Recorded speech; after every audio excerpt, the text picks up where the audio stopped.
complaisant, une enfance merveilleuse, âge d'or, etc. On sait bien que l'âge d'or, c'est une reconstitution après coup, ça n'a jamais eu lieu. Donc voilà, comme je dis dans mon livre, je n'éprouve pas le sentiment de nostalgie. Mon livre n'est pas un livre de la nostalgie. Je n'aime pas la nostalgie. Je ne peux pas avoir la nostalgie pour ce monde qui était triste, ces années 50, revêches, austères. Oui, un monde en noir et blanc. Et oui, qui était inconfortable, qui était pas sympathique du tout. Je n'ai aucune nostalgie. Je pense que la nostalgie, c'est une maladie qui ne peut pas être soignée. Ouais. Il y a aussi une complaisance dans la nostalgie. Je n'ai pas fait un livre nostalgique. Mais c'est quand même... Ça ne veut pas être soigné, comme je le disais tout à l'heure, la nostalgie. Moi, je préfère, j'ai parlé dans mon livre de Nevermore, le jamais plus. Ouais. Les événements n'arrivent qu'une seule fois. Donc il faut savoir tourner la page. Le côté irréversible. C'est aussi, maintenant vous le dites, ça semble évident, c'est le livre des souvenirs. Parce qu'on a le sentiment que c'est presque une gymnastique de faire appel à ce moment de légendaire du village pour reconstituer à la fois l'enfant que vous étiez et l'adulte journaliste qui a été détenu. Vous avez beaucoup prononcé le mot gratitude. Est-ce que cette écriture vous a aidé à payer votre dette? Ça, je ne sais pas. Honnêtement, je ne peux pas répondre à ça. C'est pas à moi de le dire. Mais vous, le sentiment que vous avez... Oui, alors, c'est vrai, mais pour moi, en tout cas, la difficulté était la suivante, c'est comment, avec tous ces souvenirs, comment faire coïncider cet enfant de 11 ans avec l'adulte que je suis devenu.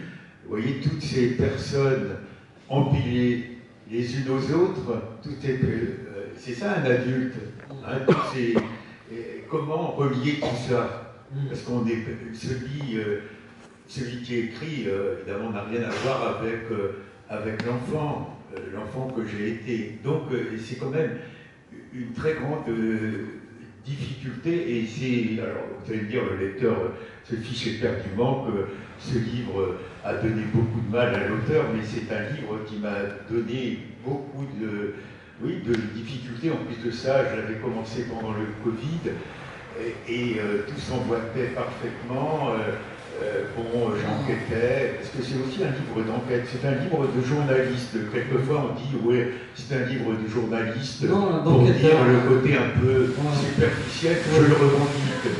Tout à fait, c'est un livre de journaliste. Et d'enquêteur aussi, d'enquêteur, presque ah oui, d'archiviste. Oui, bien sûr. Ouais. Mais alors le Covid a interrompu tout cela. Ouais. Et il a été extrêmement difficile de réamorcer en quelque sorte, j'allais dire la pompe, appel ancienne que j'ai pensé l'abandonner à un moment.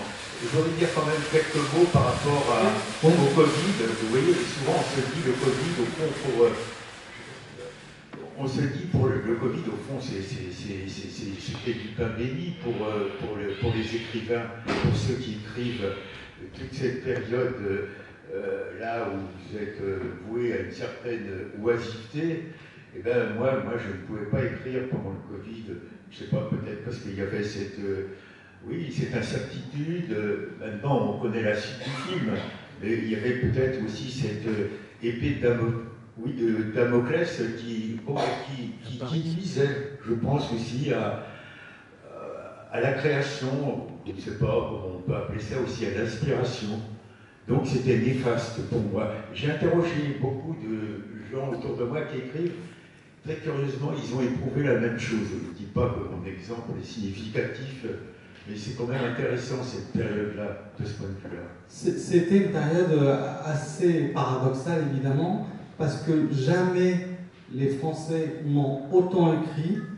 Il y a eu plus 10%, les maisons d'édition recevaient 10% de manuscrits en plus, ce qui est énorme. Hein.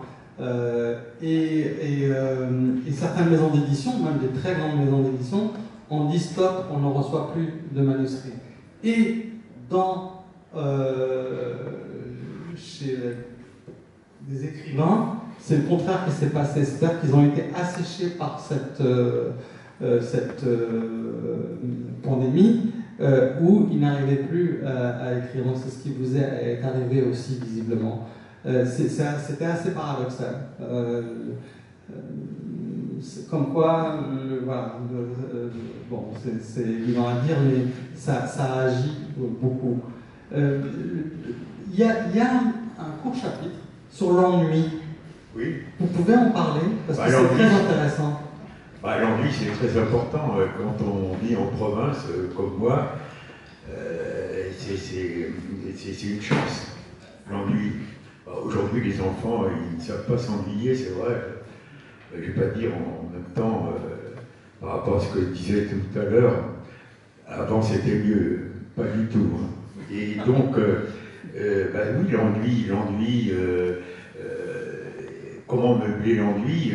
Moi, je pense que l'ennui a stimulé le côté imaginatif, c'est vrai, pendant ces offices interminables, nous avions un prêtre dont je fais le portrait dans ce livre, qui a joué un rôle déterminant dans ce livre, et il se caractérisait par les messes, dans ce petit village assez triste, assez revêche, il avait le sens du grandiose, de l'élévation. Vous voyez, les messes étaient interminables, mais il y avait un faste, je ne sais pas où il avait appris, où il avait acquis ce sens de la mise en scène. Donc, en tout cas, c'est quelque chose qui m'a beaucoup marqué. Là, vous voyez, on est avant Vatican II. Je dis que tout a basculé dans cette France rurale au milieu des années 60, 65.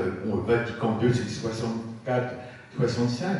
Donc, ce prêtre qui est aussi un mystère dans ce livre dont je n'ai pas pu résoudre un peu la figure mystérieuse, ce prêtre-là, qui est un professeur de philosophie au grand séminaire de Rennes, et du jour au lendemain, il est nommé dans cette petite cure de Cornu, de 2e classe. Alors qu'est-ce qu'il a fait pendant l'occupation, pendant la guerre?